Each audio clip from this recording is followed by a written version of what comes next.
Unlock your potential every Thursday with our podcast, Refresh, Relax, Renew. Join Coach Racquel as she guides you through personal development journeys. Each episode focuses on actionable steps to enhance your personal journey.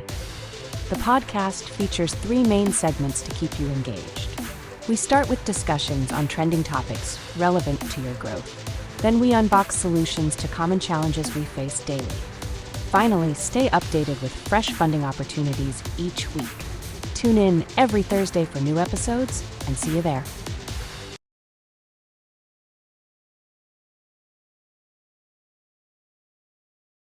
Oh my goodness! We have come to the end of another episode of the podcast. My microphone is right here. We've come to the end of another episode! Yay! Oh my gosh, can you believe it? Can you believe it? I'm happy. I'm so happy. I'm feeling happy.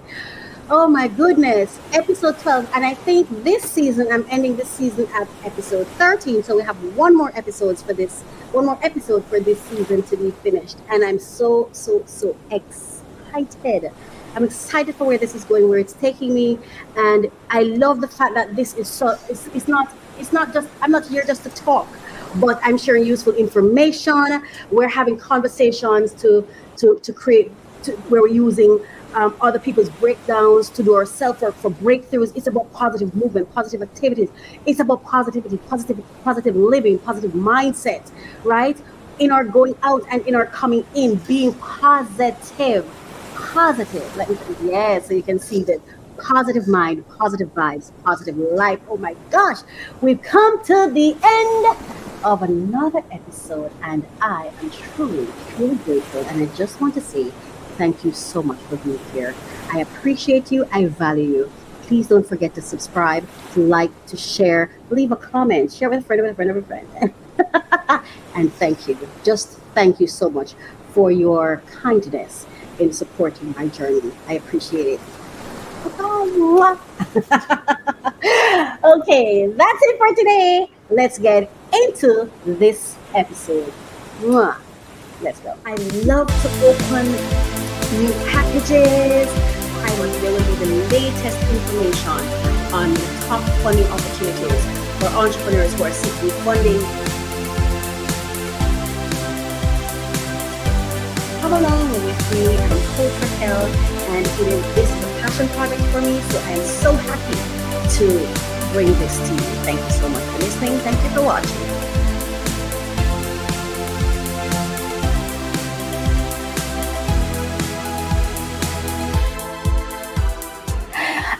Hello, and welcome back to Refresh, Relax, Renew. Okay. Oh my goodness, we are at episode 12 of my podcast, Refresh, Relax, Renew. And this is such an accomplishment that I'm so proud of. I'm very happy to be here. I'm happy to have you here with me.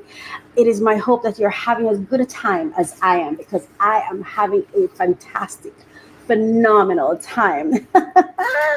So now we're at episode 12, and we have some amazing things to get into. I have some packages to unbox right there. I am so excited to unbox them. How are you doing? Oh my gosh, I think this episode is going to be aired in the first week, on the first Thursday in June. Welcome to June.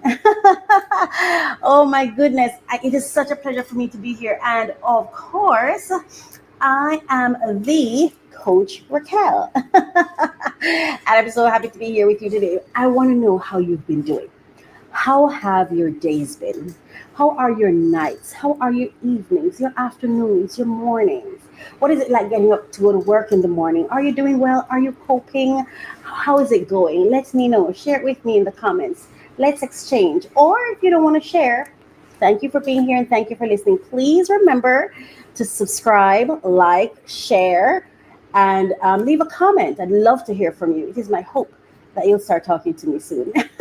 Well, some of you are already talking to me. Let me acknowledge that. And I just want to say thank you to all the persons who have been commenting, sharing, liking, participating. Like, just thank you so much. And I really appreciate you. I really, really appreciate you. So thank you so much, so much for that. Oh, today's jeans day, and my jeans is like flicking up, but it's okay. That's completely okay. So it's a new day, and I am feeling extremely grateful. I'm feeling extremely thankful. Oh my goodness, there's so many things that I've accomplished um, over the past week, and I'm feeling really, really positive about it. And I hope that you're feeling positive yourself. Now we're going to I'm going to share with you one of the poems from my book right here. Okay, prayers, and that's my book. It's available on Amazon if you'd like to get a copy or not. Just letting you know. There's no pressure. We only do what flows over here. So today I want to read one, but I'm going to go to the back. I'm going to go to the back. Okay. All right. This one is an ode to God. Can you see? Can you see? Can you see? I hope you can see it well. It's very small. It's a very small space. Okay. So an ode to. So it said the title of the poem is "Ode to God." I owe it to you.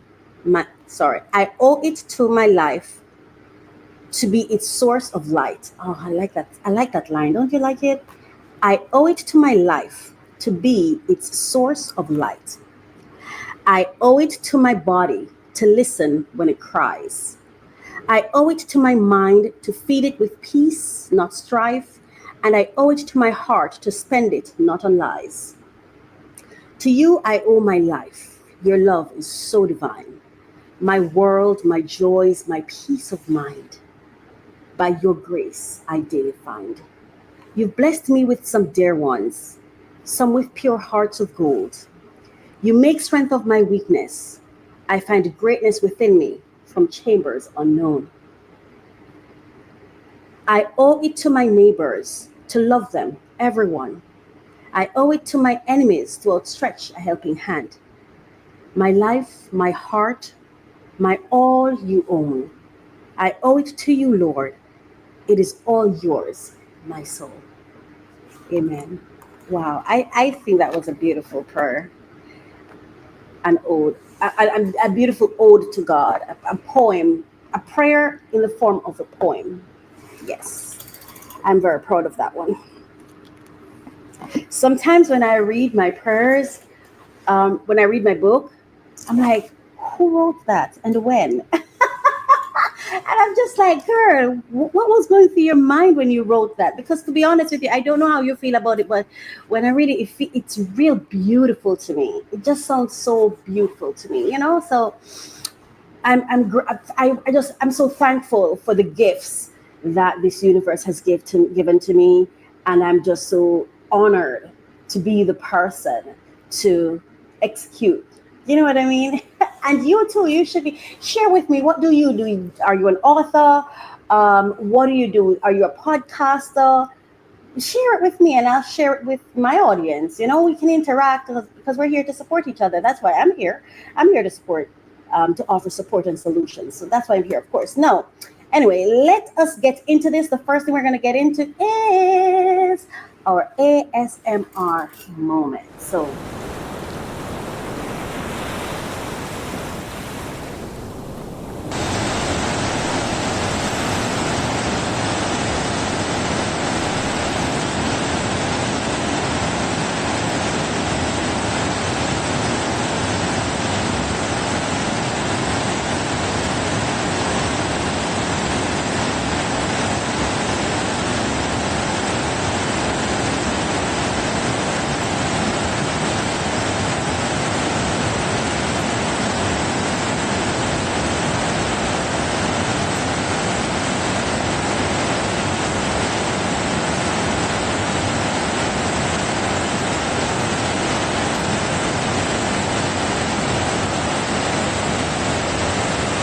oh wow, that was our ASMR minute. Oh my gosh, wasn't that lovely?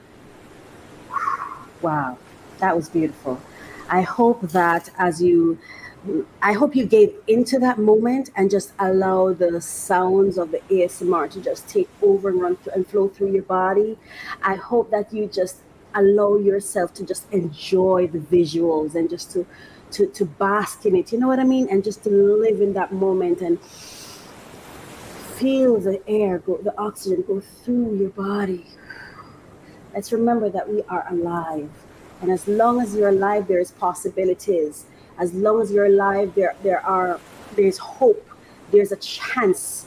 You know what I mean? So let us not forget to appreciate and value the fact that there is opportunities and there's a chance, and that as long let's value the opportunities life brings to us. You know what I mean? The opportunity just to be.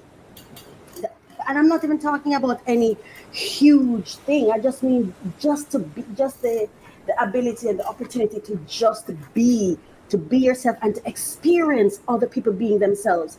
You know, that's something that I really have been wanting to talk about is I think sometimes we don't take time to appreciate the differences in somebody else, the experience of somebody else. When you have a fruit, you're not wishing the fruit was yourself or it was like you. You enjoy it because it is something so completely different, but it has so much to offer nonetheless. You know what I mean? So let us not forget to, when we see other people and when we experience each other, to value the things that make them so different, the thing that make them stand out different from us, the things about them that is so not us. You know what I mean? But it's still beautiful because that is just, I believe that's just our source, our God, our universe showing us a different side of himself or itself. You know what I mean? Or herself, however you view it. Yes. And so I just think it's important to just bask in that. You know what I mean? It is my hope that we do that. Take the time to do that. We don't need to be anybody else, and no one else needs to be us. Because if someone else starts to be like us, then do we want to be replaced with a counterfeit, with a fake version of ourselves because we were busy trying to get people to act the way we do, to think the way we do, to believe the way we do? Who wants that experience? I don't. Why would we want that experience? Yes, I want there to be harmony in my interaction, and it's for me to know that if I'm interacting with someone and there's no harmony, I don't need to change them. I need to leave them. This is not where I belong, or I need to figure out what is this disruption trying to teach me or bring my awareness to, right? And if it's on a long term and you realize that this is just not something that brings joy to you, separate from it. You don't need to change it. Separate and go find the ones that align harmoniously with you. Anyway, thank you so much again for being here. It is my pleasure to be here with you. And that ASMR moment was just beautiful.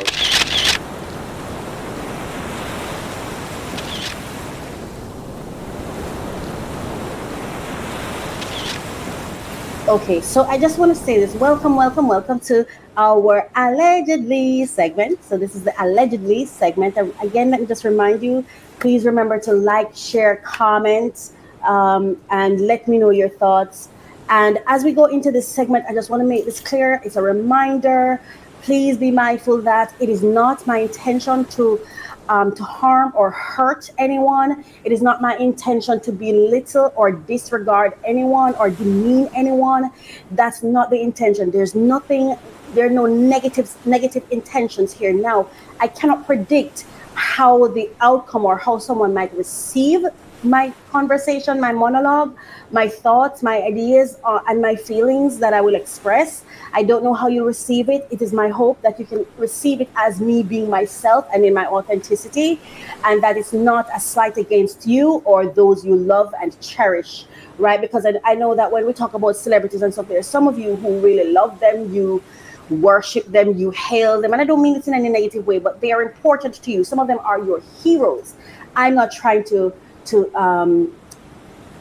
put any darkness over that. I'm not trying to demean that in any way, but as an individual, I have opinions, and I would like to share those opinions. Before going to it, I just want to share the fair use. So copyright disclaimer under Section 107 of the Copyright Act 1976, allowance is made for fair use for purposes such as criticism, comment, news reporting, teaching, scholarship, and research. Fair use is a use permitted by copyright statute that might otherwise be infringing. So please understand the clips that I'm about to share. The intention is not to infringe on anyone's content. I just want to share this because of the conversation I'm going to have around it, okay?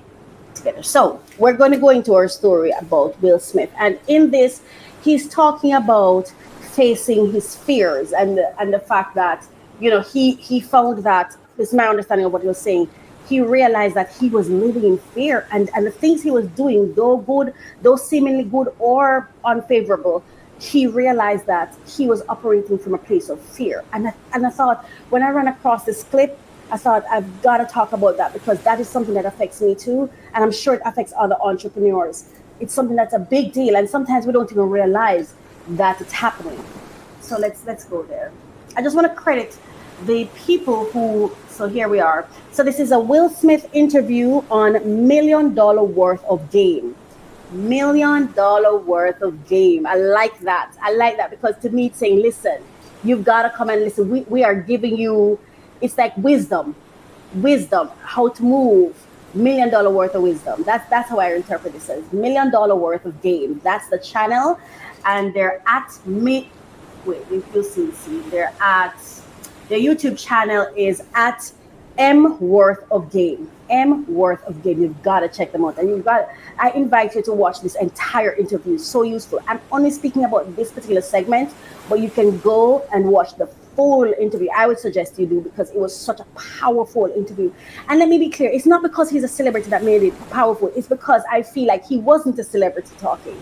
I literally felt like Will Smith was sitting with his homies, his friends, people who he knew from younger days, and they were just having a conversation after having had success and having gone through some of the challenges that success brings.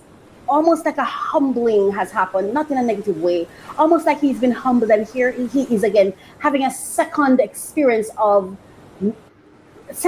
almost as a second experience of what life was like before he got wealthy. I don't know how to explain it, but that's kind of how in my mind I get it. Like he's saying, you know what, I'm back at my humble days. I'm back in those days when it's almost like he's here as just this humble person, not the wealthy, known celebrity that he is. You know, like he's just back at, hey, it's the normal me, it's the regular me. That's how this felt to me, and that's why it had such an impact on me, and that's why I'm here. So let's begin. In the last couple of years, you know, I really, you know, just shut it down after the Oscars and did just full, deep, internal work. And, you know, I looked at all of those parts of myself that I had imprisoned. Those parts of myself I wasn't allowed to be in public. You know, and as I... Powerful. Did you hear what he said? The part of himself that he shut away. Aren't we all doing that? And this is why I started by saying, can we get to a place where we can appreciate and value people for who they are, so they can take off the mask and be real with you? I always call it creating an enabling environment for people to be themselves. Because sometimes the reason people lie to us, or the people are deceitful to us, or they're not honest with us, it's because of the environment that we provide. It's because of how they interpret us and the way we come at them and how they think we're going to come at them. So if you really want people to be honest, can you handle the truth? There's a movie, A Few Good Men, when the man said, you can't handle the truth. Can you handle the truth? Because some of us can handle lies, but we cannot handle truth, and we're gonna have to get honest about that. But he's so right. Unlocking the parts of yourself that you've allowed the world to negatively influence you, to lock away and imprison. So it's like half of you are in prison, and the half of you are out here. That doesn't make sense. The half of you that's in prison and the half of you that's out here. How do they harmonize? Isn't that a disconnection? And if that is happening, how do we expect people to not fail us? How do we expect them to to live in such a miserable way. Let's continue. As I started to look and started to like befriend Self-worth. my fear. Oh my You God. know, as I started to Oh my like, God. Oh my God. Powerful what he just said. And it's, this connected with me. I'm not going to say he's saying at a time when it connects with me, because I saw the clip. I resonated with it because of what I've gone through. And that makes me so almost emotional. Honestly, let me say this. When I thought of doing this episode, I almost did not record, but I know I have to record in order to end the season, but I almost didn't record it because I've been feeling so emotional because of what has been happening with Sean Combs, Cassie, and just a lot of melanated men in the media has made me so emotional. So I was really kind of hesitant of whether or not I should come here, because I don't want to be emotional on this show. It's a commitment I've made to myself. I don't want to cry. I want to be strong when I'm here. I want to sit in whatever is happening. But he just said something. He had to befriend his fear. I have gone through that where I had to say to myself, okay, listen, we have to see fear a different way. I have to interpret it a different way. It's no longer something for me to run from or hide from or be terrified on and petrified of, but maybe it is a signal that is trying to help me. This is so powerful. Admit that I'm confused. Admit that as I started to look and started to like Self-worth. befriend my fear. As I started to like, admit that I'm confused, admit that I'm sad, really like looking at myself honestly and for real. What I kind of discovered is those things that I had shoved down, as soon as I like let them up and looked at them, like beneath was a whole new well of creativity.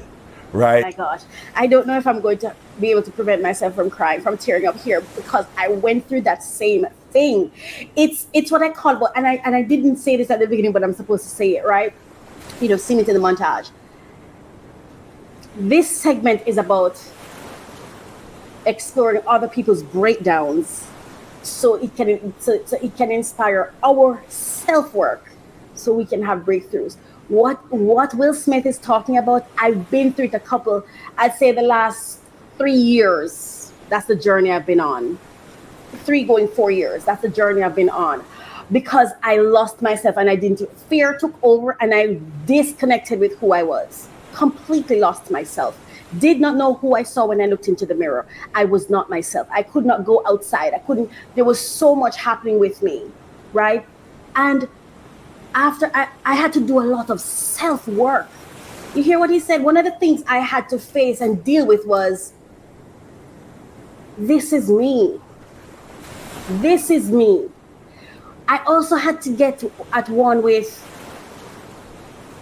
I do not have control over everything. I don't have control over my life. I don't have control over who I'm going to meet. And I don't have a lot of control over the vetting process, because I could do my best, but some people are going to come through that I'm not going to know ahead of time, because they came through for a reason. I had to admit that I don't know. I have this thing this place where I'm at right now, this thing that I do, where I'll start talking about something and I'm like, you know what? I don't know. Like even with the whole Sean Combs thing, I'm like, why did that happen? I don't know. I've just become at one with, I do not know. I don't know. I'm confused. I'm hurting. And also, one of the things I've had to make peace with is crying. I was bullying myself out of crying, and I had to say to myself, we want to cry in this moment and we're going to cry. Cry. Just cry. Don't worry about it. Just cry. And I've had to allow myself to cry. Even if I don't know the reason, even if I can't understand why, even no matter what it is, I have just come to a place where I'm like, allow yourself to feel what it feels. Allow yourself to be who you are. Because myself, who I am, is not all about who I think I am. There's what I think, and then there's the me. 2 separate things. I am me. I'm this huge being, but this small being. Let's continue. Powerful things. So it was like, anything that you refuse about yourself, like, I'm not gonna be sad. Right. I ain't gonna be sad, right? Yes. So it's almost like it felt like you put it down and you like put it and it's over a hole. Yes. But as soon as you like admit and like embrace the fact that you might be a little sad, it like lets up and it unleashes a whole other part of yourself. Whole other, yes. When you like admit those things, there's like these power. It's crazy like unlocking wells the power of within. creativity Yes. and poetry and thoughts and ideas. It's like it opens up like a whole different connection to yourself that if you only gonna be this way and you decide I'm only this and it's this little constellation of ideas that you're only gonna be that, you're missing all of the sauce of who and what you actually are. Oh So my God. it's like I got introduced to a whole other universe of myself and new ideas and new thoughts and new perceptions. So being able to put that into lyrics now, it's like a fire hose of new ideas. I'm just trying to figure out how to put into art. So I think that this is about to be the wildest, craziest, creative period of my entire career. The roles I'm going to play as an actor, the music that I'm going to make, the other forms of art, the relationships I'll be able to create. It's like this is going to be the greatest period of my entire life. Do you Absolutely. think? And he is so correct. I am the most powerful I've ever been, and it's because I've allowed myself to do this. I've allowed myself to do the self-work, but let me tell you the real crux of it, the thing that really makes it happen. Allowing yourself to have the breakdown. Allowing yourself to be disrupted. Allowing your energy to shift. Allowing your comfort zone to be stirred. Allowing your sad to be sad, allowing your tears to fall, allowing that heartbreak to break. Let it break your heart. Let your heart break. Let it break. Let the tears fall. Scream, yes.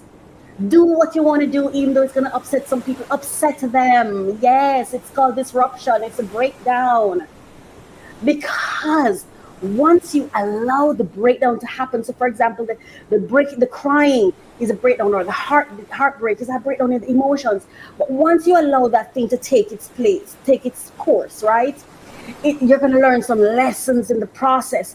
And as you're learning the lessons, you allow yourself to learn the lessons and you do the self-work, because maybe you need to look at and say, okay, when I interacted with this person, this was what happened to me. When I went out to this place, this is what happened to me. You do the evaluation. You get some training if you need to. You get some therapy if you need to. You get some coaching if you need to. That's all a part of the self-work. You do the self-work, the evaluation, the examining things. What is missing? What is showing up? What are the new opportunities here? Because guess what happened, right? When we don't allow the breakdown to happen, we exist in what we call circumstantial drift. It's like doing the same thing over and over and expecting a different result. Over and over and expecting a different result. You've got to let your heart break. You've got to let your mind wander. You've got to let those tears fall. You have to let somebody disrupt you. Let what's happening happen. And while it's happening, pay attention. Examine what's showing up. What's missing here? That's what he's saying he went through. That is what he's saying shifted for him. And that expands you. It never limits you. When you go through a breakthrough, you're never limited unless you refuse to do the self-work, to make the change, to make the adjustments that's necessary. That's the only time you lag. And you don't go backward really. You're really just in circumstantial drift, because the new things you've learned, they don't disappear. You're just not using them, right? So, oh my God, this is so powerful. Let's continue. And I just want to say thank you to the $1 million worth of game for this interview. Thanks to Will, thanks to everyone involved. As per usual, we're thankful to all the person whose stories we enter, we go into and we explore, because their breakdowns help us to to do our self-work so we can achieve breakthrough, so we don't always have to be the ones breaking, because if we learn from other people, we don't have to go through the same thing they've been through. Based on That's all we've got time for. Thank you. I thought that was so funny. about to say, So how appreciate do you think based on the conditionings that. of our upbringing, Yeah. You saw what he just did? Because it was a very emotional little moment, and he just kind of lightened the mood. Because sometimes you have to, when you know your stuff and you've done your self-work, you learn what to do to help you through. Just like a while ago I said to you, I felt like I was going to cry. And it's not because necessarily the feeling of crying has gone. It's just that I'm implementing the techniques that I've been learning to manage my emotions, right? what you just discovered, you wasn't able to discover younger, because we're told not to think a certain, the black cell, I call it, is a prison cell that we create in our communities. Tell us, don't cry, don't be emotional. Whoa, whoa, whoa, whoa. We're not going to let that pass. Aye.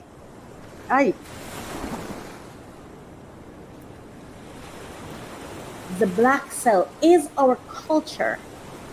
Liberation or prison?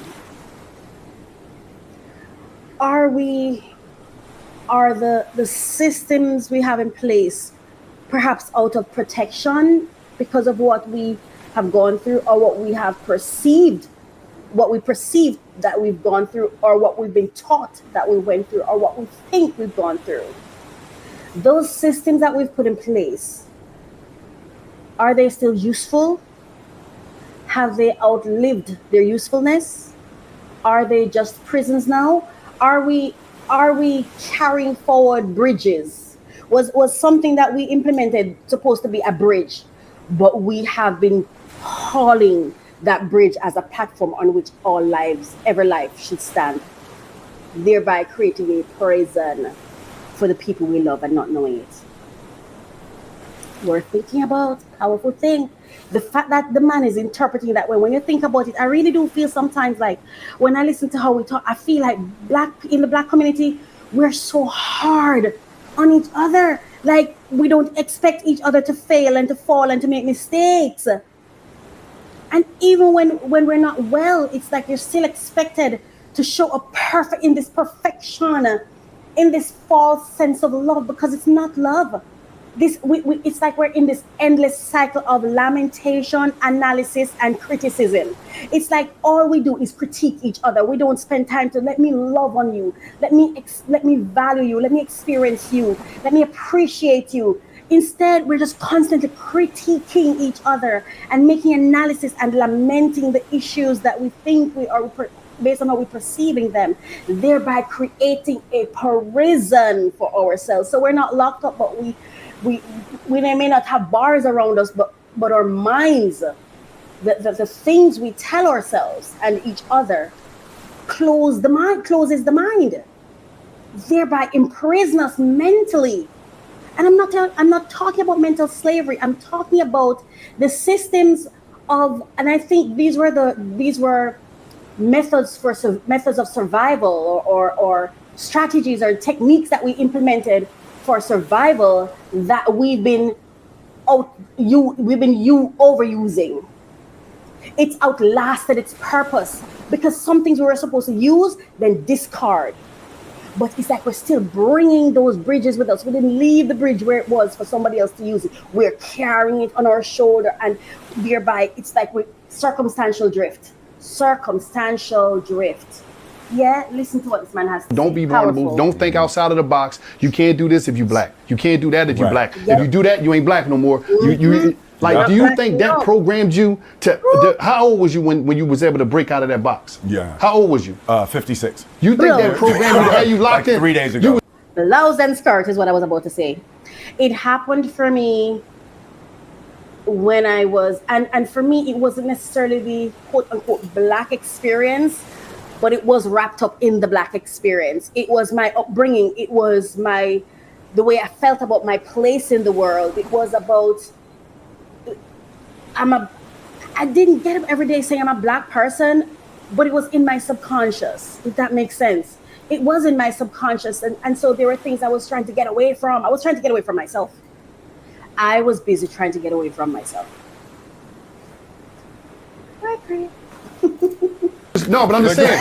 No, what I'm saying is, from growing up to reaching that point where you could break out of that cell, that took decades. Yeah. So you think that was the conditioning of our environments? Yeah, and I'm only half joking when I say 3 days ago. It's like that's the work of so all programming's a prison cell, right? Yeah. So All you programming grow is a up prison cell. and you're told you have to. I wouldn't necessarily say, I disagree there. I don't think all programming is a prison cell. I think all programming is a bridge. Education is a bridge. Information is a bridge. Or you can call them tools.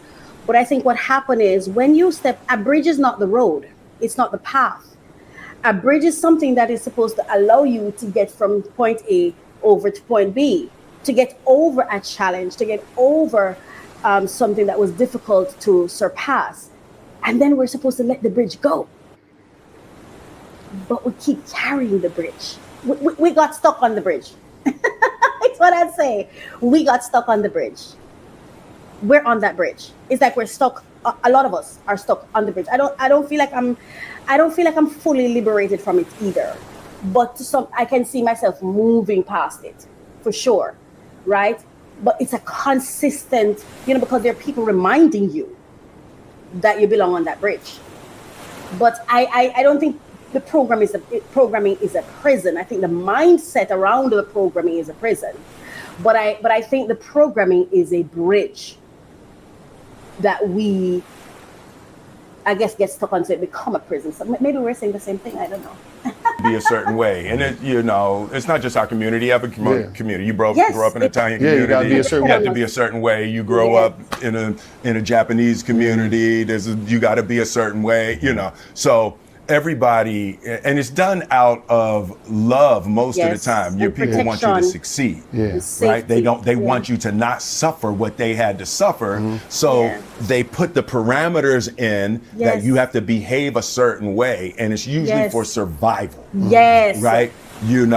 It's like there are some people that have malicious intents when we're young. That's true. But for the most part, we get smacked in our face for our benefit. Good. Our parents want us to not do the stuff that's going to get us jammed up in the world. Where they can't right. So you have that part of it. Yes. The real prison cell is after those people are gone, you do it to yourself. So that's the real prison cell is whoever did it when you was 7 could be dead and gone, and now you do it to yourself, and then you do it to your kids, right? Yeah. So that's the real prison.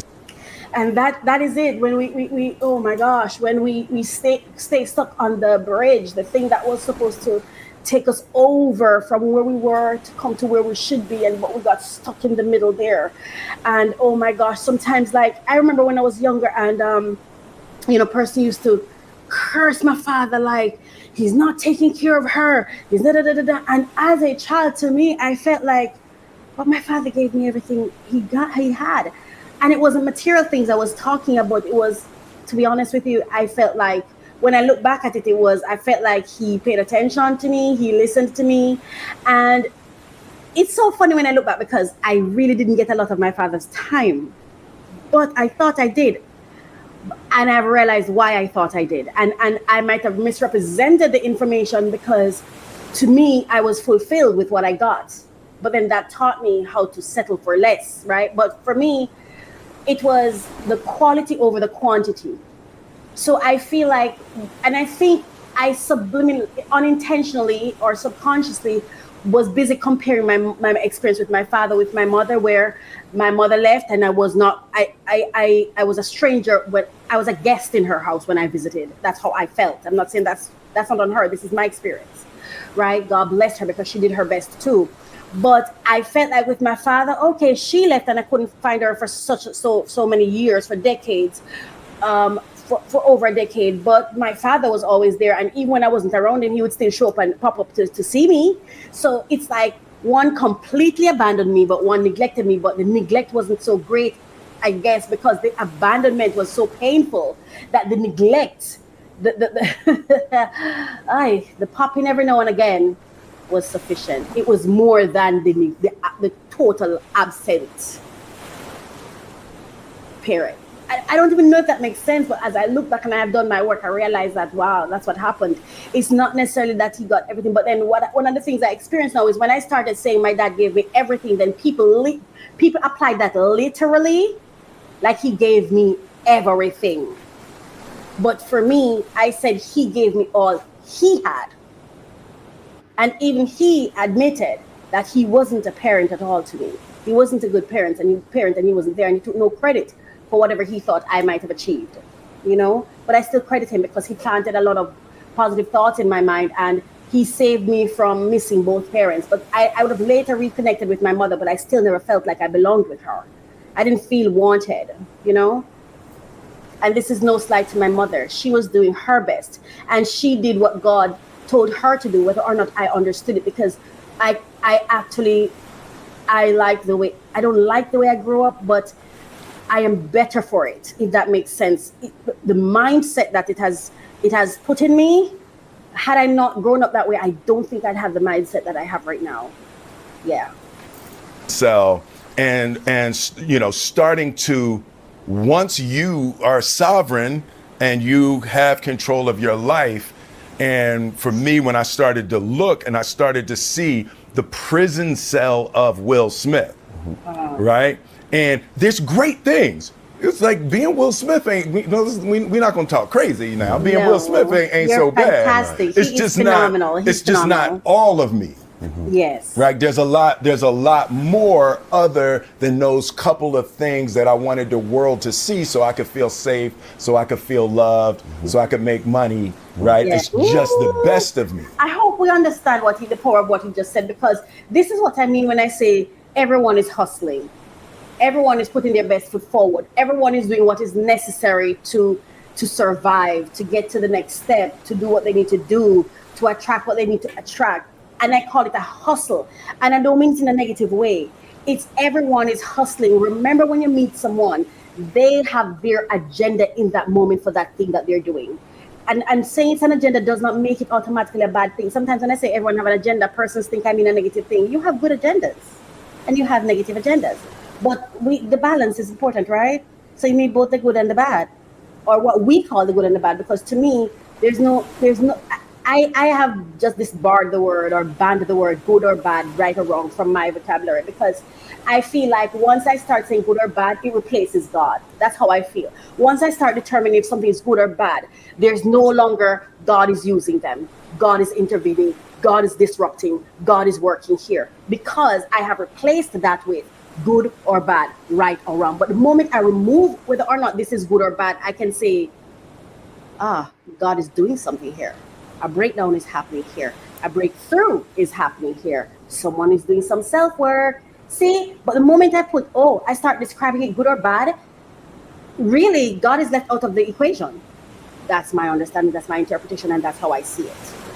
Please think about it for yourself and explore that thought, because really when we finalize something, we leave God out. When we put a stamp on it, this is what is happening. Where is God in it? Where do we acknowledge the God in it? I'm just saying, what he just said is really, everyone is hustling. Not that everyone is hustling you. Everyone is hustling. Everyone is trying to make their way, being their best, seeking what they desire. So when you get into any encounter with anyone, that negotiation mindset must always be in place. And when I say negotiate, I don't mean that you're necessarily going to negotiate with them. Sometimes you may have to, but with yourself. Why am I here? What's supposed to be the outcome for me here? What part of this encounter or relation is in my best interest, or that I should pay attention to, or how do I want it to go. So you should always be present. And that's why if someone says, ask you to do something, negotiate with yourself. Is that something that is good for me? Is that something that I want to do? What do I bet? How does this benefit me? And is it something favorable for me? You must always be hustling yourself, right? And that's why I think negotiating skills are one of the most important skills to teach, especially young people, to negotiate, because you don't have to go along to get along, and you do not have to stay on that bridge. You can negotiate. You can use the bridge to cross over, be grateful for the bridge, even carry the usefulness of it with you, but do not stay stuck on the bridge, right? But then there's other parts of me that in the last couple of years I just had to be really honest about. The hardest one for me to be honest about it was that I'm scared most of the time. That was hard for me too. Right? Like, I'm scared. I live off of fear. Mm-hmm. And I've learned how to let the fear make me get on the treadmill. Right? Mm-hmm. I've learned how to make the fear make me eat right, or make me address somebody properly, so we don't have to get into nothing. Ooh. Right? So, but I had to really admit that, like, fear was the foundational basis of the entire creation of my life. Ooh. How powerful is that? When we are busy telling people how to be, who to be, what to do, how to speak, do we understand that we are literally sinking them in fear? We are cocooning them. We're saying, be littler, be littler, be littler, be more insignificant, be more insignificant, be more insignificant. When we say to someone, don't talk the way it is natural for you, what are we doing? When someone shows up themselves and we call them crazy, they're crazy. I used to get this. I remember when I was in college, and I used to say to myself, don't they understand that I'm in college? I used to get this a lot. How you so pop down? You pop down here, you look so. Oh my God. I remember I was in this affair with this guy, relationship, whatever you want to call it. And I remember I would bring him around people that I believe are close to me, who I'm related to. And I remember one day I walked into the yard, and the first thing, and this is not her fault. She didn't know any better. And I love her. I love her so much. And I know she loves me. I know she wasn't trying to hurt me, but I was already sensitive about my body. And I remember as soon as I walked into the yard, Lord of mercy, you fatso. The guy's sitting right there, looking all handsome, perfect size, everything. And I say that because in their eyes, he's from the UK. Well, he was Jamaican, but he grew up in the UK for the most part of his life. He went up as a young person, and he talks the language and everything. And there he is, all handsome, nice curly hair. You know what we accept to be beautiful, handsome, whatever. And then here I was. Fat, according to people. I'm bigger than I was then. I'm like, at that time I weighed like 165 pounds, between 165 and 170.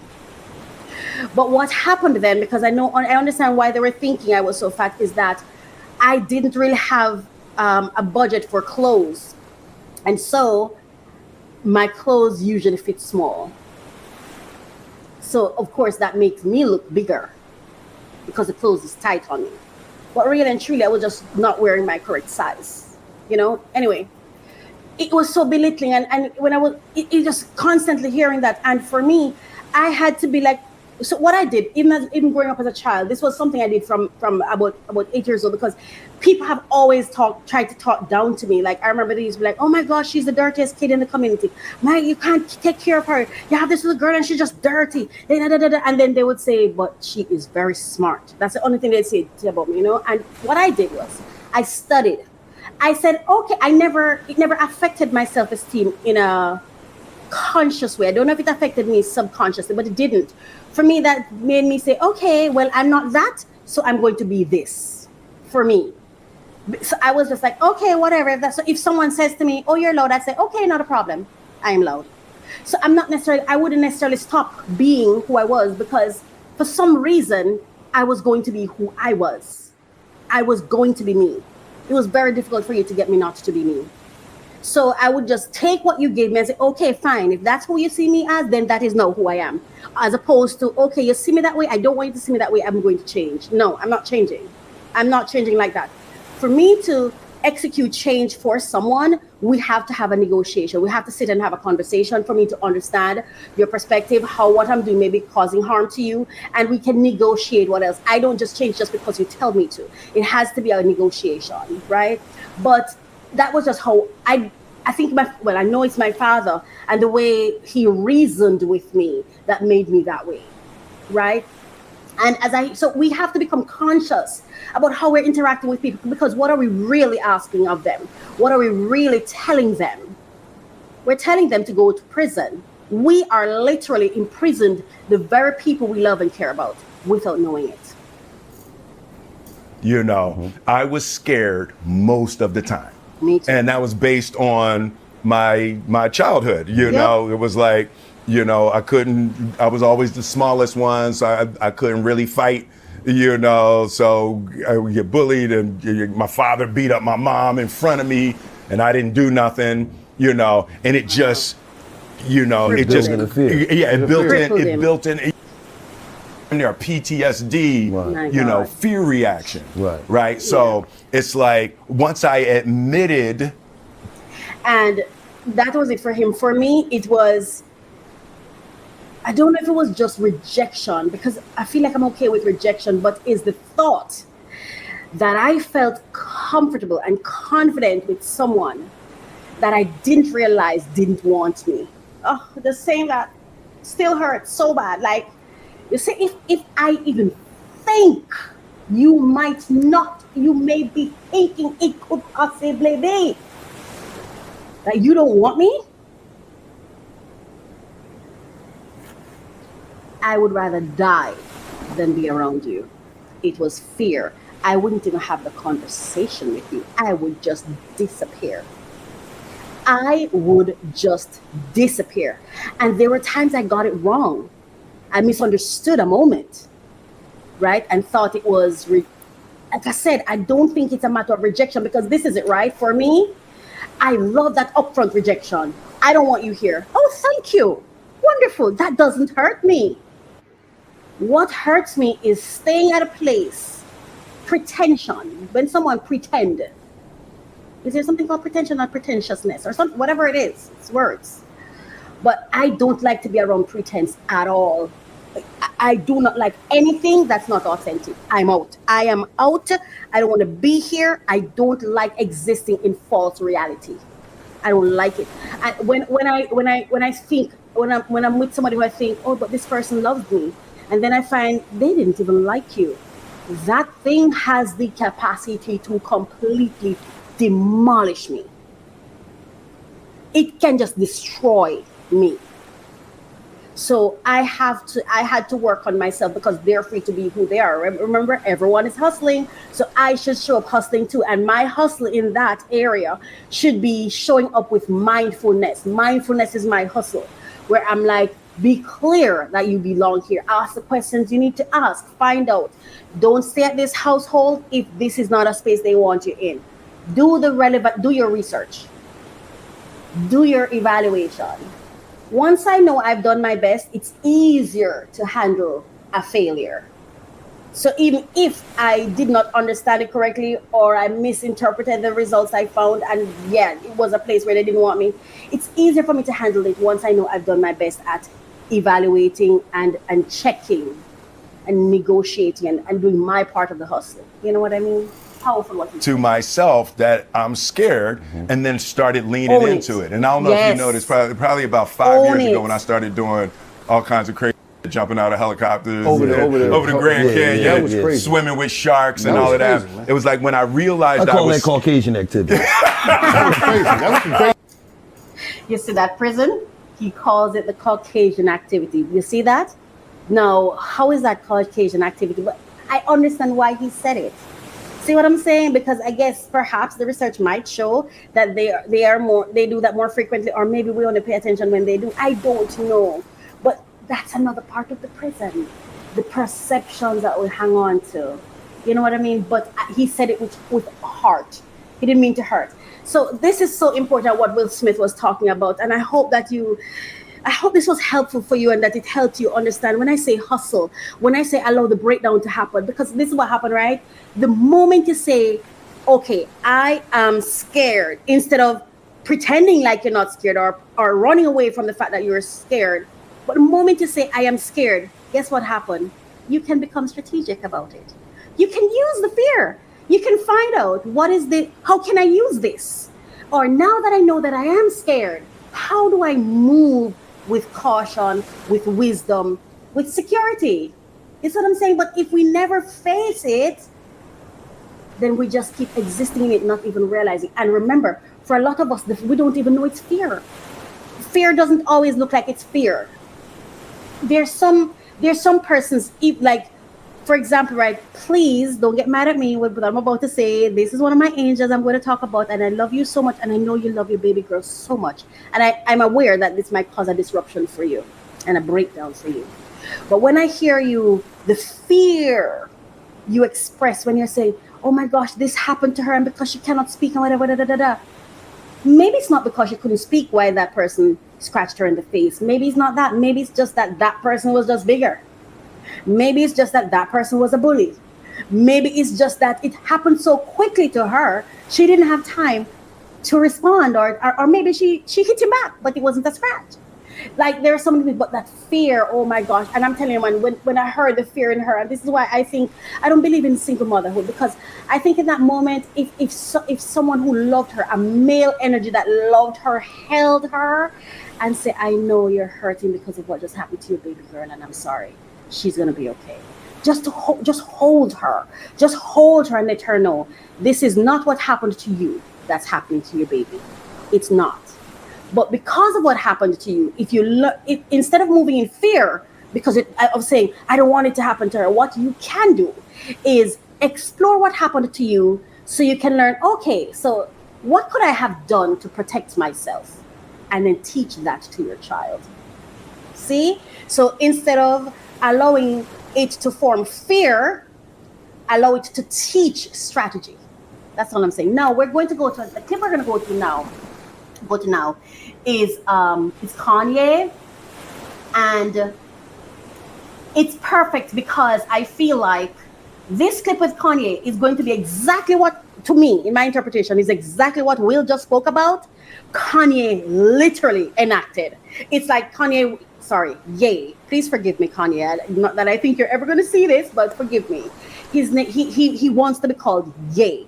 So it's like, to me, I feel like he went through whatever Will has gone through or is going through, and he's done the work, and he's like, I'm not accepting it anymore.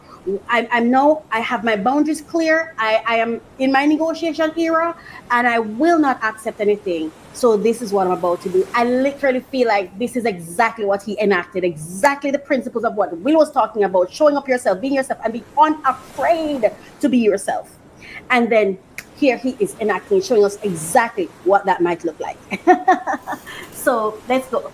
And let me say this, I love Ye. I don't even know if I listen to his music. I'm not an intentional listener of his music. I'm not a fan. There's just something about his energy and his authenticity. I feel like Ye has this I think he has a divine purpose to demonstrate that you can be authentic no matter what. I feel like God is using him to show that, yes, listen, in the face of even danger, in the face of anything, you can be yourself. You can choose to be yourself, even if the world disagrees, and it's okay. You will survive. You have the skill sets and the techniques and the tools to handle it. You can handle it. You're not your parents. You can learn from their story. Use the bridge and get over the bridge. Don't stay on the bridge and take your children there with you. Get over the bridge. And then say to your child, here is the bridge. You can use it too and pass it.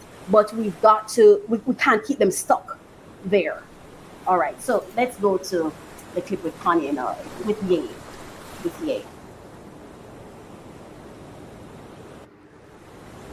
So I want to say thank you to Piers Morgan. This clip is from his YouTube channel. 2 years ago, I interviewed Piers. Kanye Ye West on Uncensored after he'd made global headlines. It was a heated interview. These constant tirades, Ye, against Jewish people.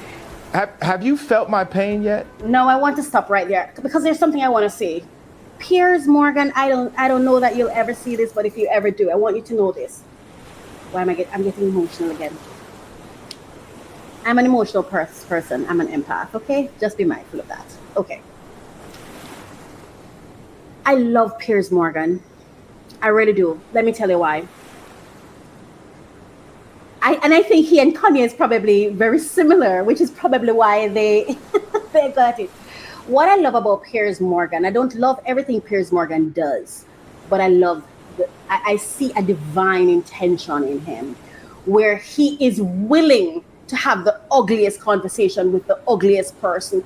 And when I say the ugliest person, I mean what the world deems to be ugly. Piers is he'll go there. He'll say, I'm going to talk to you. I'm going to talk to you. And I really, honestly, you know what's funny? I remember when he used to cover the Meghan situation, it really turned me off because that was how I was introduced to him. That's how I first met him, right? Because I never knew before.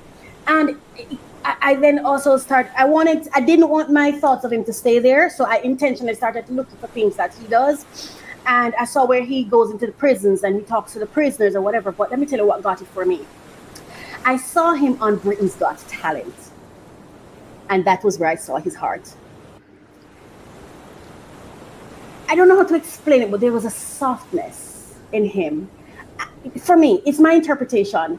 I felt like he looked through the person and saw the person's soul, and he saw that, you know what, this act may not be the best, but I see you. I saw that in him. Like, I literally saw it, and I'm like, see him different, Racquel. And I realized, so I do believe that he's rage baiting Kanye. And maybe he's a coach, I don't know, because what he's probably doing is causing a disruption so to engage so that Ye will open up or whatever the case may be. I don't think he has bad intentions in doing it, but I don't necessarily like it. That's just how I feel about it. And it could be because of the Caucasian and the melanated and the melanin that is at play here. Maybe that is what is giving me the discomfort, but I appreciate this conversation and I need more of it to continue happening, no matter how I feel, no matter how it makes me feel, because I'm working through it. You haven't felt my pain. You don't want to feel my pain. Well, no, hang you don't on. hold la. You don't hold accountability. And I understand what you're saying, right? Here you are, you're talking about, it can come across, let me put it this way.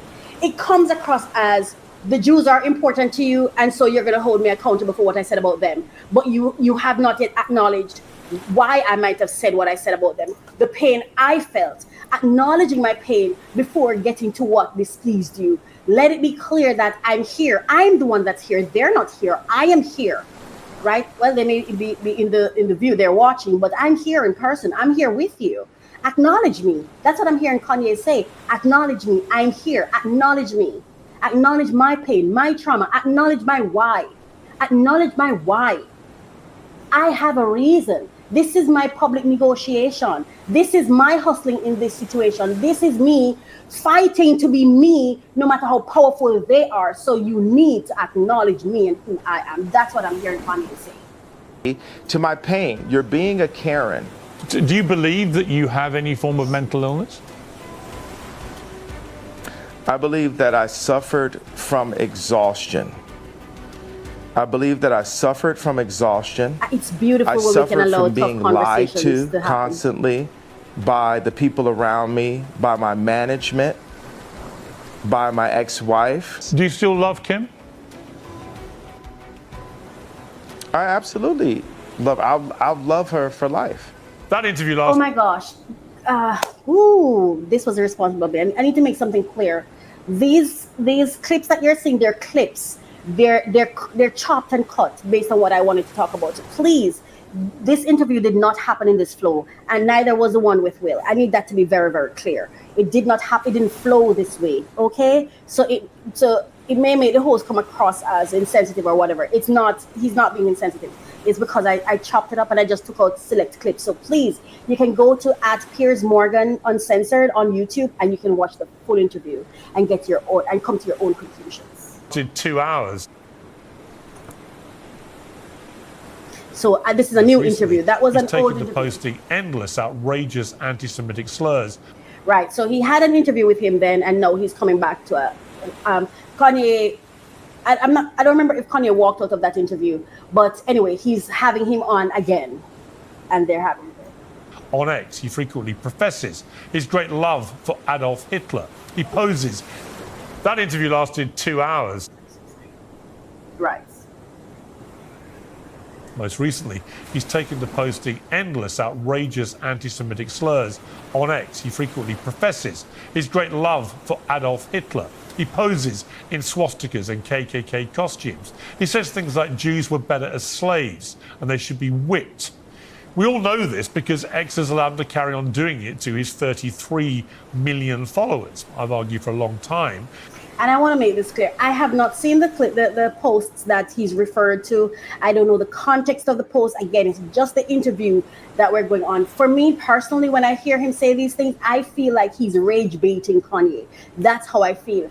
I suppose he may be doing that to have an engaging conversation with him, for the conversation to be interesting. I don't know. Or he saw those things that triggered something in him and he feel like, let's have a conversation about this instead of just like everybody else is Kanye is crazy, He's saying, let's have a conversation, and I respect it, right? But those things that he's saying, first of all, I remember when I said I love Satan. If there's a Satan, I love him. And persons were mad and said, hold on, is it the command to love? Because I say I love someone does not mean I agree with them, does not mean I'm going to become them. I only said I love that, right? What happens when we hate what we call the enemy? Or what would happen if we hate Satan? Isn't that hate in our heart? Isn't that disobedience to God? We have to decide what we're doing. We're either living in love or we're not. And if we're going to do it, it's for everyone. His account should be shut down. It should be stopped. That's my opinion. That's his opinion. Now, here is Piers, who has a program called Piers Uncensored, where, in my understanding of it, he's going to say, let me not say. I believe passionately in free speech and I detest censorship. He believes passionately in free speech. His program is called Uncensored. However, who he doesn't agree with should be censored, is what I'm interpreting this to mean. So here you are. So Piers, you're not as uncensored as you would like us to think. You are not an advocate for free speech as much as you want to believe. So you're going to have to face the truth about that.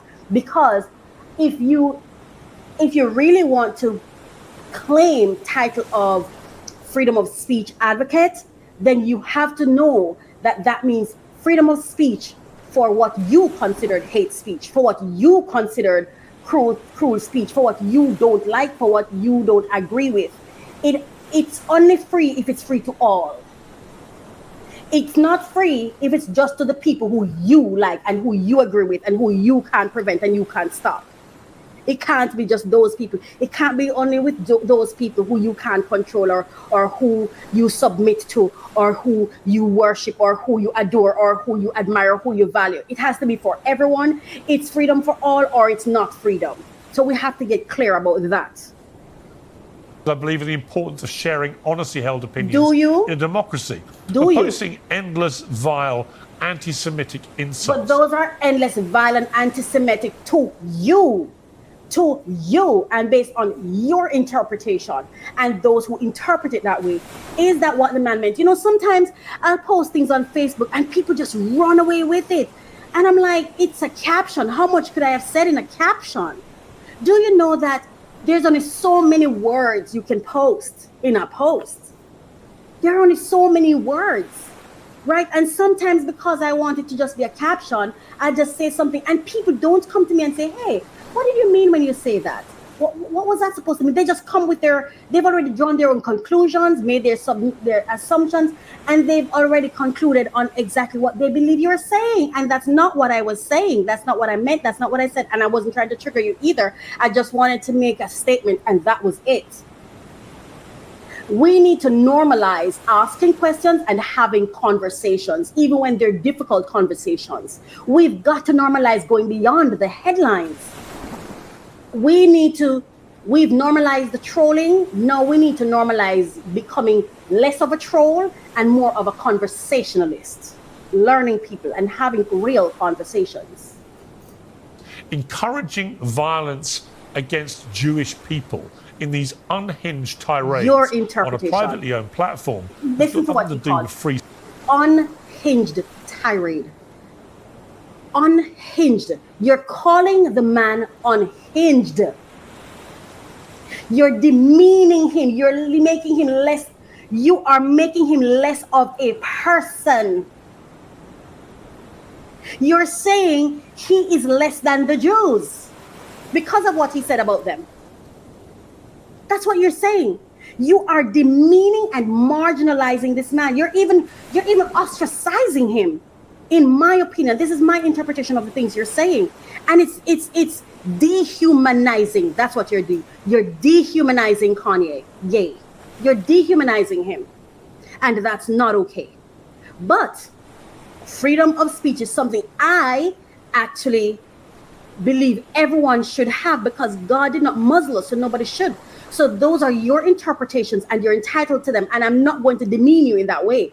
I'm just going to see you as another person seeking to understand another person. This is just you having read his messages, and this, I'm not going to say you are unhinged for calling him unhinged, because you're not unhinged. You are a person, and none of us are perfect. And you yourself are trying to make sense of all of this. But what you're doing to Kanye is demeaning him. You are dehumanizing him. You're making him lesser than those whom you think he is going up against, in my opinion. Speech. And understanding. I invited him back onto Uncensored because at least on my show, I can call him out for what he's been doing and put myself. So he's not calling him on to have a conversation. That's not what he's calling him on for. He's not calling him to learn and to understand more. What did he mean when he said that? No, he's calling him on to hold him accountable. Who made you? Who died and made you God, Pierce? Who died and made you God? And now I'm going to go into my trauma. Is it because you are Caucasian why you think you have the right to pull him in and whip him on your program? Is that it? No, that is me carrying forward the trauma. Now let me drop that trauma, because you don't have a whip in your hand, and Kanye is not going to position himself to be whipped by you. So I'm going to shift my thinking then.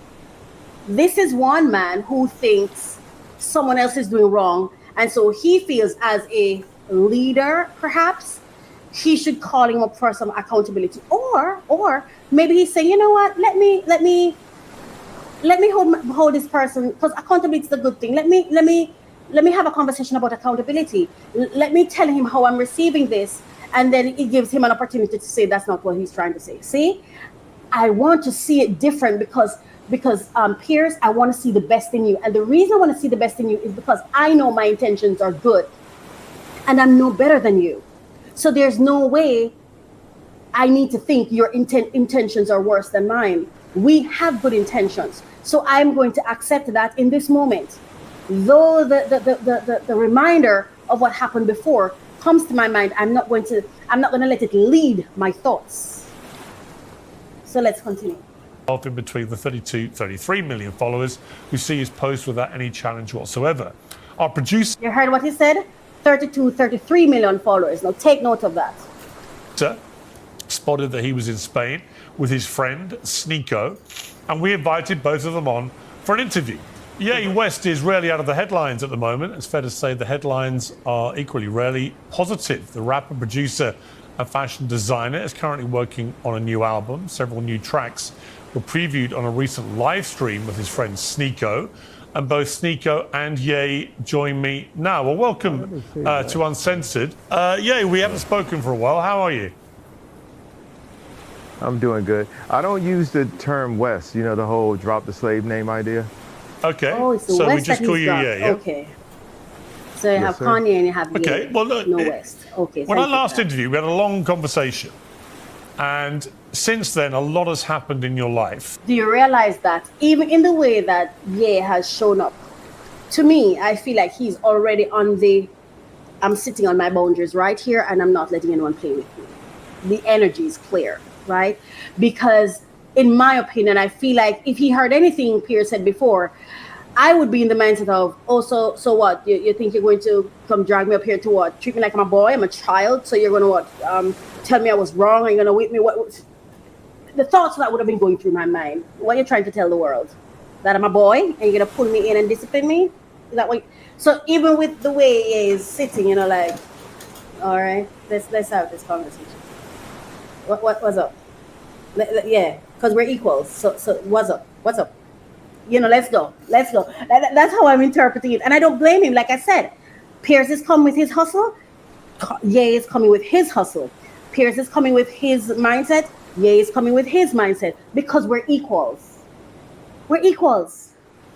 So we have to show up like that. And so I'm grateful for the opportunity to try and talk to you about some of this. Talk to you, not with you. How would you say your life is at the moment? I mean, you see that view? You Yeah. see that view? I love Ye so much. Your life is good? Well, judge it on the view as the answer to how my life is. Judge me by the view. Well, the view is Mallorca. I've been there. It's a beautiful place. And for all intents and purposes, you seem very relaxed and happy. That is in direct contrast to your public image at the moment. Ye is on the defense, you see? Well, we call it the defense because I don't think he's on the defense. I think he's carrying a particular energy because he knows who he's talking with. And he knows where he's at. And he's clear on the environment he's in. So you match the energy of where you're at. Over the last couple of years, led by your ferocious... Well, hang on, let me finish the question. Led by your ferocious use No, of... but I already disagree. It's not in contrast. There's so many people and artists that are championing the idea of someone being able to just express who they really are and have been able to go through the war of being attacked by the banks, being attacked, you know, by the banks. That's the best way to put it, being attacked by the banks and to still be here with this view is, you know, that's the win. So I think I'm in contrast to your contrast. Okay, but the point I was going to make is that I watch what you put out on X. You've got 32 million followers, so you're one of the most followed people. See, wait, now look. Remember what Pierce said earlier? 33 million. So why is he saying 32 million here? Look right now. You're not gonna take inches off my dick, bro. Like, how many followers do I have? Well, how many is it? I think. Do you realize Pierce is being dishonest? Based on what he said before, Pierce, you're coming across as dishonest right now. You said earlier 33 million followers, which means you have the information. Are you seeking to trigger Kanye? Why would you do that? He's here to have a conversation with you. He's here. He's not running. He's right here with you. There's no need to come across as disrespectful and demeaning. There's no need to belittle him. There's no need to try to make him seem like he's less than he is because he is showing up himself just as you are showing up yourself. So what's the message here, Piers? What's your message here? Are you trying to tower over Kanye to let him know, hey, your place in this world dictates that you're smaller than you're behaving? Is that what you're trying to say, Piers? Because that's how it's coming across. I'm just saying. You could do the study. You got a whole staff over there. I thought it was 32 million. How many is it? You obviously know. I mean, no, I mean, Don't. Well don't done, help them Kanye. out, Negotiate.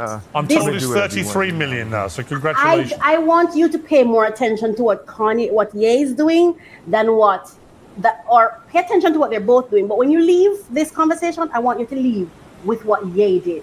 You see what he did? He's not allowing himself to be emasculated.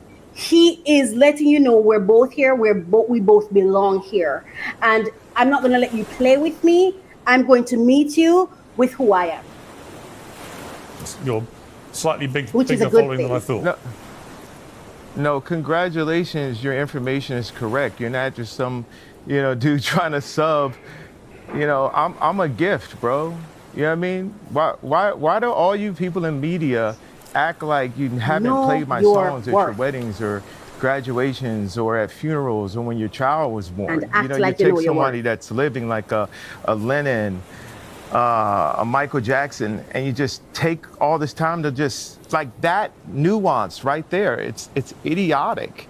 It just shows the hate Leader, that boss, you put out for boss, people that put boss, love. boss. There's so much love in What the do you, art that I with put all out. due There's respect, so many. yeah, Listen, Piers Morgan, in my opinion and based on my understanding, showed up with a chip on his shoulder because he's going to hold this man accountable. Even though I think he did that as a journalist. Yes? Because you want to have that conversation. Listen, this is Ye. And whenever he shows up, views show up. Okay? Views show up. So he wants to trigger him. He wants to disrupt him so that he can pull things out of him. But the problem I have with what Pierce is doing is that Pierce is being dishonest. And to me, that says I feel like I'm less than Kanye. So in order for me to come up to his level or to try to emasculate him, I need to lie. I need to add things to the conversation. I always say this. You don't need to add anything to the reality of things. Things already are what they are. You can just call it for what it is. You don't need to add to it, okay? It is what it is. The fact that he's going to, before he said 33 million, which means he has the information. But now he's before Kanye. And because I feel in my interpretation, he's feeling Kanye's energy is so strong. He's standing. He's in his manhood. He's in his boss. He's in his leadership. And Piers is feeling a little less than, a little cut down, a little like, I'm not measuring up. I've got to do something to measure up. So now he's going to try to trigger him. He's going to put out false information, 32 million, when he knows it's 33 million. No hate here. Again, we are using their breakdown to inspire our self-work so we can have breakthrough. So we don't have to show up like that. So we can show up boss. And if we're showing up like that, it's intentional. It's a negotiation. It's a hustle. We know what we're doing. What are you talking about? I haven't said anything. What are you talking about? But you did. You Okay, now lied. you're not You taking misrepresented his accountability information. You or see? responsibility. I've literally- What he's doing? He's gaslighting Kanye, in my opinion, and my interpretation of this. What did I do? I didn't do anything. Yes, you did. And he just told you what you did. He said you're not going to chop off inches off his dick. He said that. You heard him. And you did. He has 33 million followers, and you said you came and misrepresented that data, that statistic. You said 32. 1 million is a lot. If 1 million people die suddenly all at once, everyone would take note. 1 million matters. One matters. And, You said it. You what would- implied I what- haven't what played your rewind? music. Of course I played your music. Anita, And look at this boss sir. move. Kanye is going to show you that This is what you get for now. he has his boundaries and We he's can willing circle to back act on them. when you can count. Okay. Boom. People, you can always walk away. Walk away. You have your rights and they have their rights. You are who you are and they are who they are. You do not have to sit and take anything you don't want. You don't have to dine on food you don't enjoy. You don't have to sleep where you can't rest. You don't have to stay there. You can find rest elsewhere. You can find peace elsewhere. You can move in your own best interest. You can act in your own best interest. You can do what's best for you. And if you're not willing to die for that, then you're going to be willing to live as a slave. as a demeaned person. You're gonna have you have to make the choice to be willing to be dehumanized. I would rather die with integrity than live as a dehumanized person. That's my choice. You don't have to stay there. You can walk away. Anyway, that's it today for Allegedly. And I just want to say thank you so much to Piers Morgan, Yay, his friend, Will Smith, and his friends, the $1 Million Worth of Game podcast and the Piers Morgan Uncensored. Let me be very clear. I'm really, really thankful for these people. To these people for putting themselves out there, that we can sit here knowing they're going to be criticized, knowing they're going to be torn apart, knowing we're going to be evaluating, but they had the strength and the courage to put themselves out there so we can be inspired by their breakdown to do our self-work so that we can achieve breakthroughs. So I just want to say thank you to all of you. No hard feeling here. That was just my opinion, my interpretation, my understanding of what was happening. And that doesn't make me right either. It just makes it my perspective, my voice. So make sure that, please, if you want to hear the full interviews for both of them, the information is there at Piers Morgan Uncensored, at M Worth of Game on YouTube, both of them on YouTube. So you can watch a full interview, because remember, these were clips. And all of these, of course, I'm using under the fair use. All right? Awesome.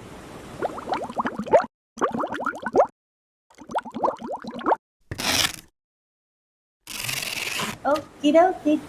All right. Thank you so much for staying with us so far. It's now time for us to unbox. Let's unbox it. Oh, yes. See the packages I have back there? Back there?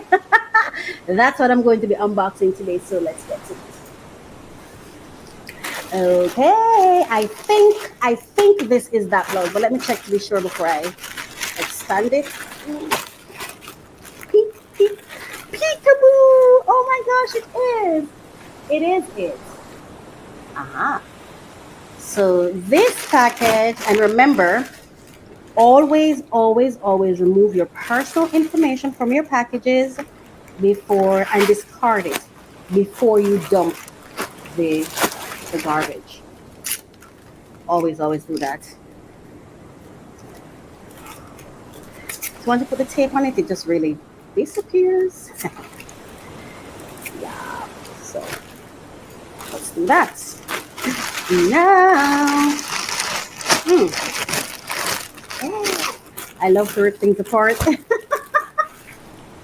I love a disruption, eh? Oh, woohoo. Oh, woohoo, woohoo. Oh, wow.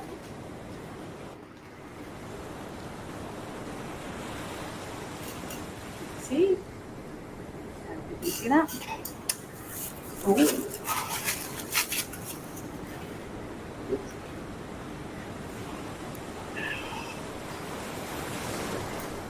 Oh, there we go.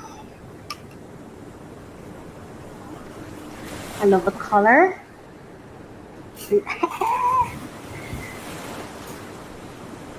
Yeah. Okay, so let's put this up here. Go for that. Remove personal information. First thing. Yeah. Get rid of it.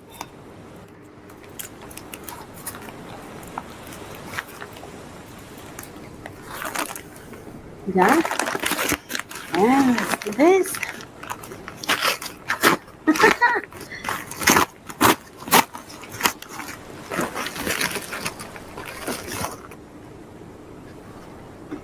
That's one.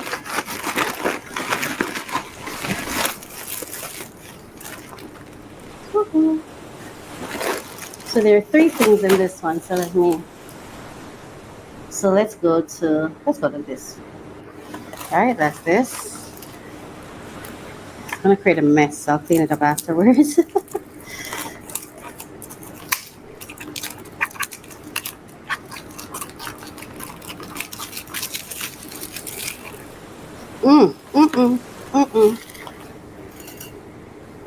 has a strong scent. Ooh, strong scent. Whew.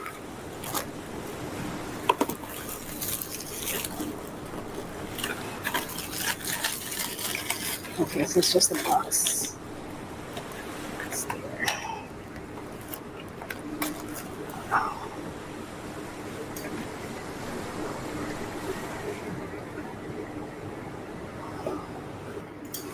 Okay.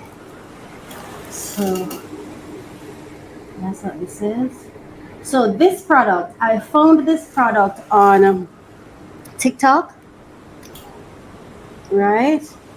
And I saw a young lady. She used it and she was saying it's good. She used it for it. Well, it is for hair removal, and she was saying she uses it and that it works. So if you know, like you have one or two hairs that pop up from time to time on the hair or up here,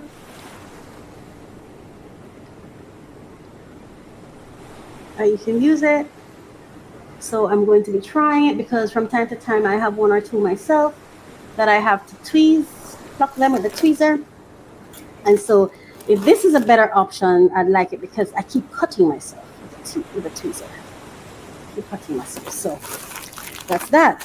Now let's go to the next product right there. So that top is right here. Let's open this.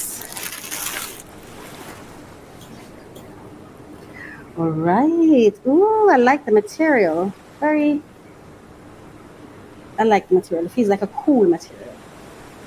Oh, nice. That's a tie. That's a tie. I think that the tie is one at the front. Yeah. That's a tie. Ooh, look at that. Oh, wow. That looks gorgeous on me, does it not? Ooh. Yeah. And it's not too long. And I like that at the bottom it's flared. So it's good for my body type because I have a fat tummy. Yeah. All right. That's number 2. And my favorite is in the box over there. So that's, ooh. Anyway. What does it say? Pretty Garden. Pretty Garden. Yeah. Thanks to the people who make the things that we like and can afford.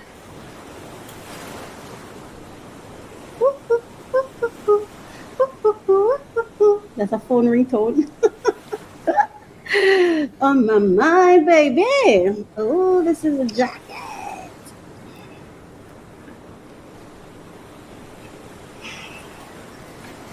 Ah, you'll soon see me in it. Yeah. Yeah. Yeah. Right. All right, all right, all right. All right, all right, all right. Oh my gosh, this one is my absolute favorite. Okay. Remember, always remember, remove your personal information. Always remember, doesn't matter how many packages you have, remove all your personal information. Okay. Woo! I'm excited. I had to wait, I think it's 2 or 3 months for this. Okay. So this is something I had to order. I don't remember if it was 1 or 2 months before. Right. Yeah, I had to order it beforehand, like I think a month or 2 ahead of time to get it. But I love those boots. I love these boots so much. It is here. Oh my gosh. Oh my goodness. Oh my word. I love these boots. I love them and I can't wait to put it on, to put it on, to put it on. There we go. Everything is intact. Everything is okay. Yes, yes, yes. Oh my gosh. Woohoo! Look at that. Uh-huh. These are mine. These are mine. Woohoo. And I am happy, not in the sense of, oh my gosh, I couldn't get this. No, that's not it. I like it, and I'm happy to have been able to work my ass off to get it. I could live without it. Let's see where it was. So, those are our packages for today. Are you an entrepreneur or business owner looking for ways to increase the business cash flow? Well, you're at the right place. Go grab your pen and paper, then let's begin. Bear in mind, conditions apply. All grants have specific deadlines. For more information, please visit our website at www.mycoachministry.com.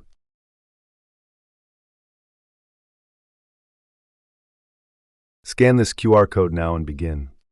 Okay, here we go.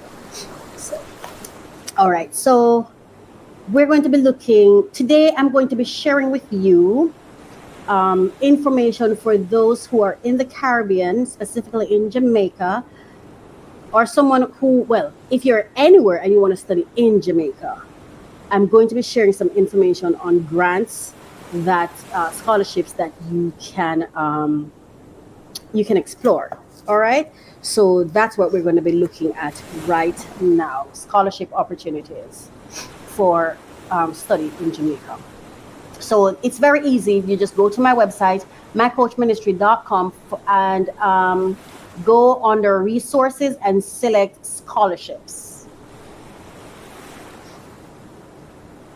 All right, and on here you'll see the ones that are listed now. Okay, so I'm going to mention all three that's happening. I'm not necessarily going to go into the details of everything. So I'm going to be talking about the Honor Legacy through Education, the Mother Amy Downer Scholarship for Youth, for young people. And this one is a little bit specific. It's tailored for a targeted group. And then we have the Valencia Cooper's Legacy, a transformative scholarship for African Americans, and this one I'm so proud of. Actually, this is one of my clients, and she has already awarded persons. And one of the things that makes it very special to me is that some of the persons who have gotten the scholarships here from Dr. Ramisi McGee have Jamaican history, lineage. So I'm Jamaican too, so you know what I mean. So it's very special. And then down here, there are three of them. I'm also going to talk about 10. It's not here. Oh, I'll find it. 10 scholarship, the top 10 scholarship opportunities that you can seek in Jamaica. So let me just go through. So right now I'm just going to go through, give you a little overview of all of these things. I'm not going to go into the finer details, but you can go to the website to see all the details on it. All right, so let's just go to, I'm just going to give you a synopsis of what it is because of time. All right. Okay, so just scroll through. It's coming. Give it a minute. The computer is hot. It's tired. Yeah. Here we go. So, honoring legacy through education, the Mother Amy Downer Scholarship for Youth Success. So, this scholarship, if you go to the website, you'll see it. It give you all the information. So, this is a particularly, in a world where education can often become a financial burden, community support plays a pivotal role in ensuring that young people have the opportunities they deserve.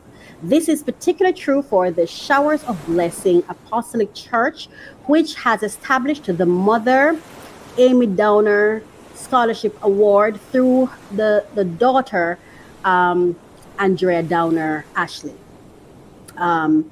Created to honor the memory of a beloved church member, this scholarship aims to provide crucial financial assistance to youth to young members of the congregation by investing in their education through scholarship not only alleviates financial stress, but also reinforces the value of youth within the church community. So the Mother Amy Downer dedicated her life to serving others and was a cherished member of the Showers of Blessing Apostolic Church, SOBAC, in Catadupa until her passing in 1994. Now, the scholarship amounting to Canadian $1,000 or Jamaican $100,000 serves as an acknowledgement that education is a powerful tool for economic independence and personal growth. So you can visit the website, go to this particular post, and you'll see the eligibility criteria, the application intake period, and which is it's there. You just have to go. I'm not able to go deep into all of it because of time, but it's there. And then you have the application intake period. Oh, sorry, it's right here. I was looking at the wrong place. The window for this scholarship opens annually from June 1st to July 15th every year. So this is yearly, annually, June 1st to July 15th. All right, so make sure that you come get the information. And when you come here and go down, there's a video there that you can, let me see if I can play a bit of it. I don't have a time code, you see. But this is the founder. This is the person who has founded Andrea Downer. Let's see if I can go through. They're spin-offs from the original church that's 95 years old in the western part of Jamaica in the Cockpit Belt. One is in Ginger Hill. All right. We're not going to go through it, but you can't, because I didn't select the clip or anything to go, because I didn't plan on playing it, but I just want you to know that it is there, so you can click on it to get all the information that you need. You can go to her YouTube channel, you can get all the information that you need about it. The name of the channel, you just go there, you can subscribe, Andrea Downer Ashley, and you can get all the information about the academic scholarship in memory of her mother. I just wanted to share that with you. So that's one of the scholarships that are there that you can go to get the information. Remember, go to the website under resources, hit scholarship, and it will take you there, okay? Yes, I think because it's warm. Okay, I don't know what this is. That's going on with my computer. Okay, I think my computer is warm, so it's kind of acting up a little bit. And now this one, honoring Valencia Cooper's legacy, a transformative scholarship for African American students in Oregon. And the Valencia Cooper dedicated her Valencia Cooper dedicated her later years to serving women and families, leaving a legacy rooted in compassion and empowerment. Her dedication inspired many, including her daughter, who's my client, Dr. Ramisa McGee, and her son, Jonathan. Each continues to carry forward Valencia's spirit, ensuring her mission to uplift the community lives on.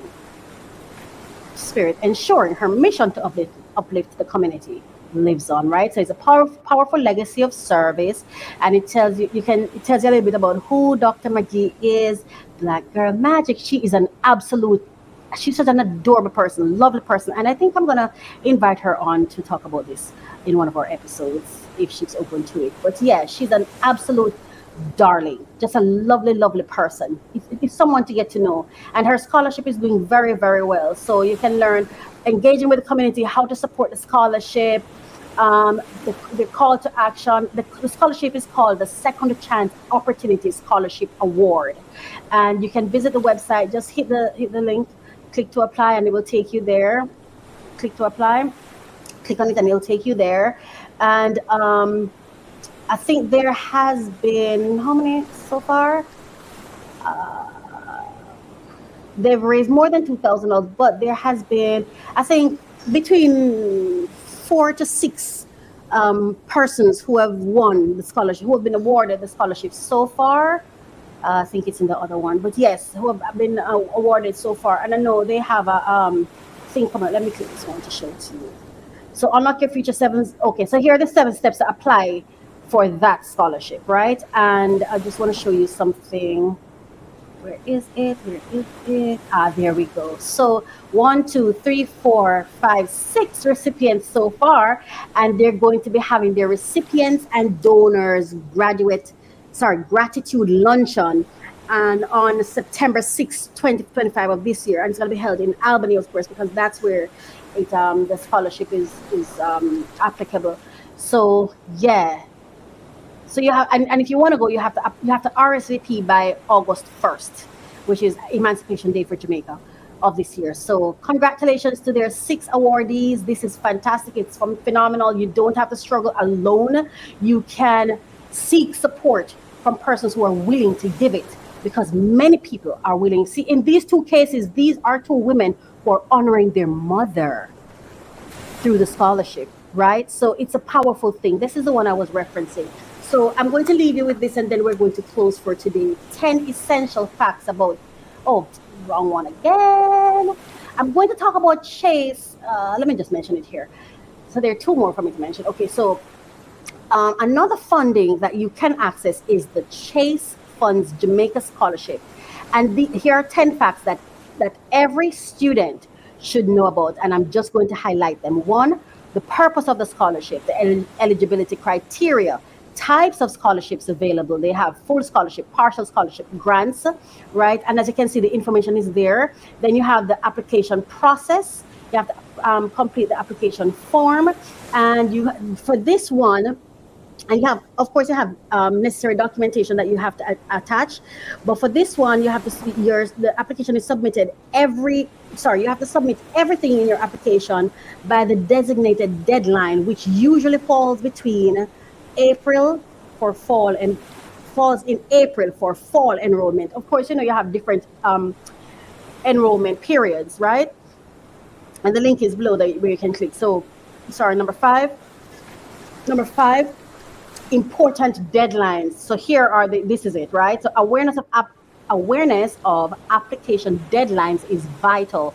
Key dates to remember include application opening, that's early March, application deadline, mid-April, and notification of award, late April. So late May. So if you're thinking of the Chase, it would be for next year. This year, it's already gone because April is already passed, right? So, and the 6th one is selection criteria. As you can see, it's based on academic achievement. You know what? I'm going to do this one, and this one's going to be the last one, and I'll do the next one next. No, I'm sorry for all of this. I'm just going to run through the other one. So 6 selection criteria, you have academic achievement, community involvement. See, so if you don't have one, the other. And then they also have personal statements. I am not sure if it's a one or the other, or you have to have all 3. But when you come on here and you go through the information, you'll get it, because right now I'm just highlighting it. Number 7, renewal options. So this is one of the scholarships that you can actually renew it. So it seems to me you can get this multiple times. All right. So you have number 8, support services. You get access to mentorship programs and workshops. Number 9, impact on education. And then you have number 10, the success stories. Please check this out. And you can just click right here to get the information about the 2024-2025 scholarship for this particular program. Now, there's one more I wanted to share with you. Top resources for securing best funding. I think, is this it? No, that's not it, Caribbean. I think it's, the 10, right. This is one I wanted to share with you. And guys, well, let me share this first.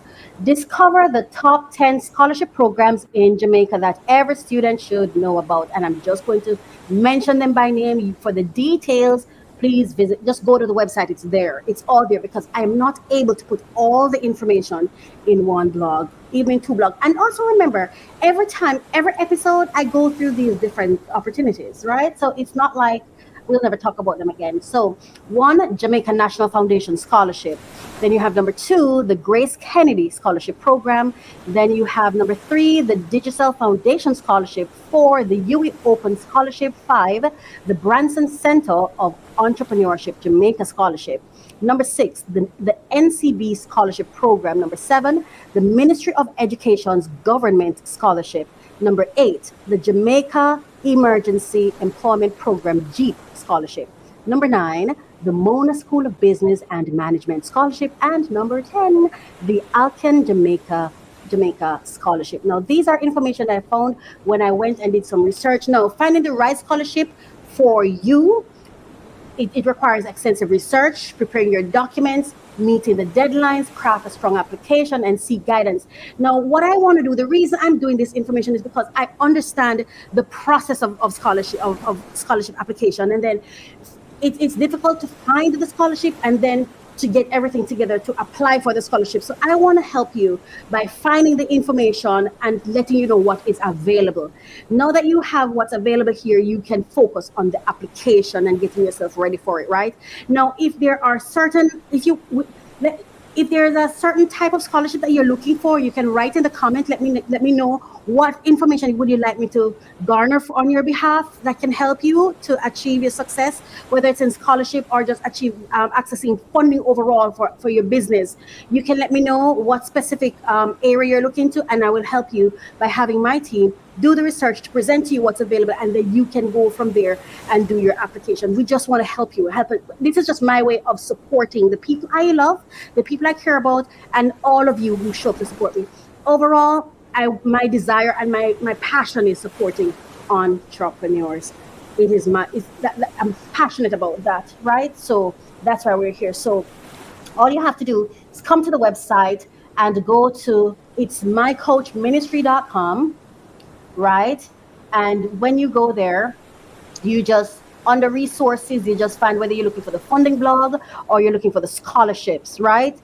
Because we also post information about funding. Now, I'm not going to be going through the specific fundings for today because I always do. I went last week and the week before. And next week again, we'll go there.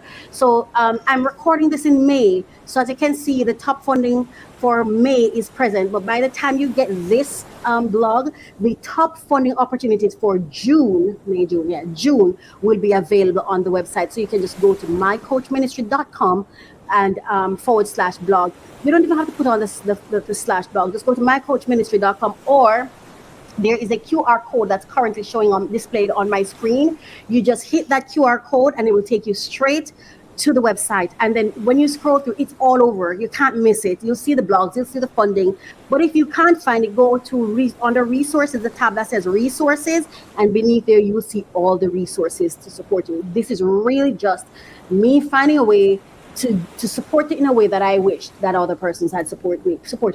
And it's not that people weren't available. Some of them I just didn't know about. So it is in our best interest to learn what support systems are available to us and then uptake them. So if you have any questions, concerns, you need some support in this area based on what I do, please just leave it in the comment section. I will see it and we will definitely respond to you. Oh my goodness. We are done for today, baby. We did it. All right. We certainly did. I just want to say it's been an honor serving in this way.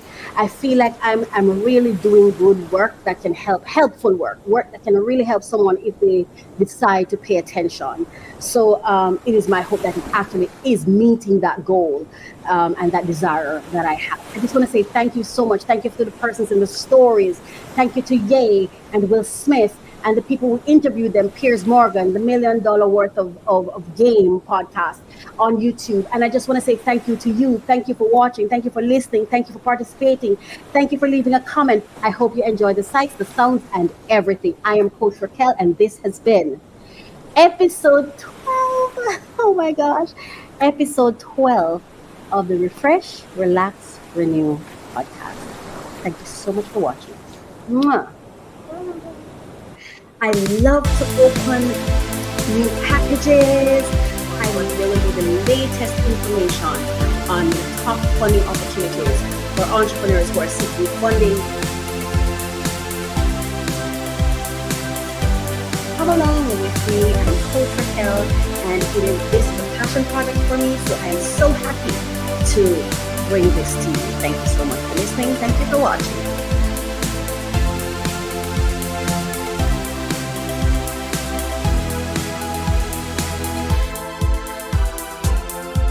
Unlock your potential every Thursday with our podcast, Refresh, Relax, Renew.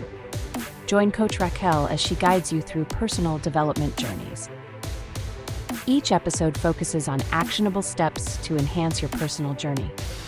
The podcast features 3 main segments to keep you engaged. We start with discussions on trending topics relevant to your growth. Then we unbox solutions to common challenges we face daily. Finally, stay updated with fresh funding opportunities each week.